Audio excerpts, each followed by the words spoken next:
मंत्रालय से बर्खास्त किया जाए और उनके खिलाफ मुकदमा दर्ज किया जाए।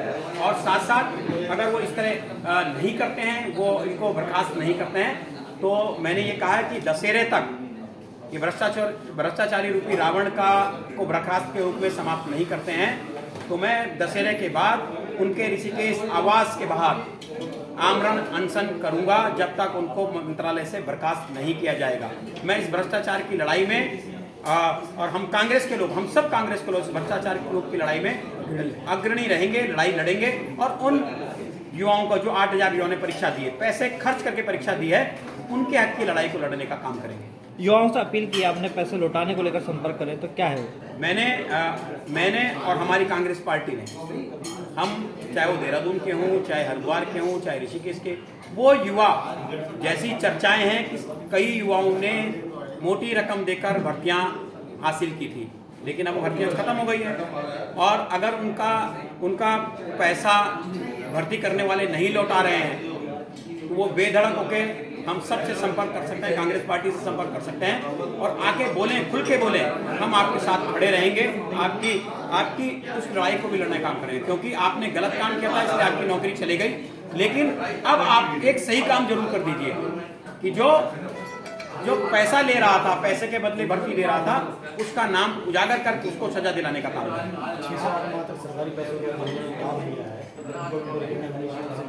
बिल्कुल, आप सोचिए, जो इतने महीनों से मुझे बताया गया दिसंबर से इनकी भर्ती हो गई थी, वित्तीय स्वीकृति नहीं थी।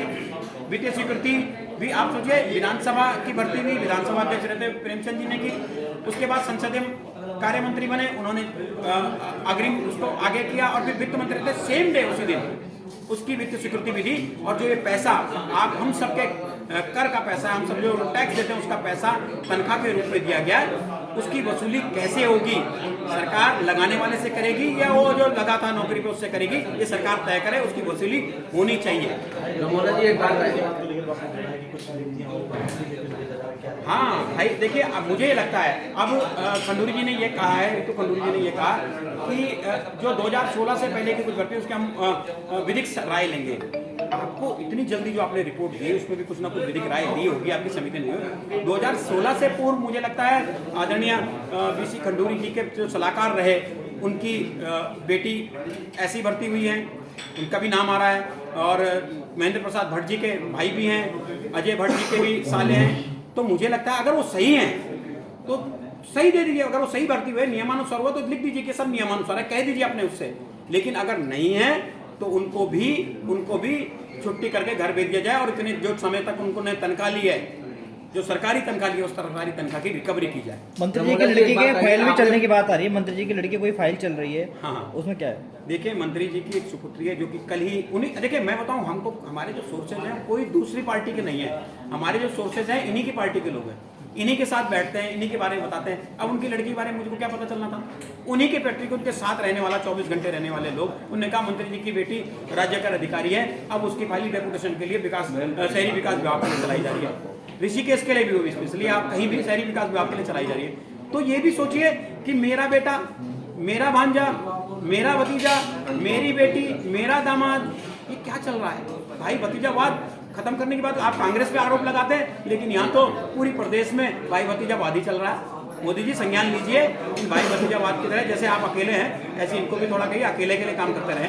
धन्यवाद। रमोला जी, कहा आपसे, मैंने कहा कि कुंजवाल जी ने जो भर्ती की, उन्होंने कहा मैं अपने बेटे और बहू को लगाया।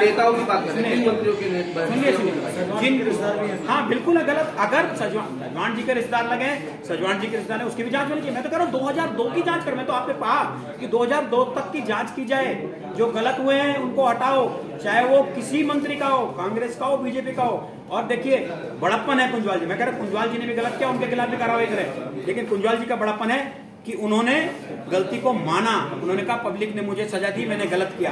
आदरणीय प्रेमचंद अग्रवाल जी भी कहते हैं कि पब्लिक ने मुझे मजा दिया, लेकिन मैंने गलत किया, तो वो भी माने, तब तो मैं मानूंगा कि उसके अंदर भी कुछ दम है।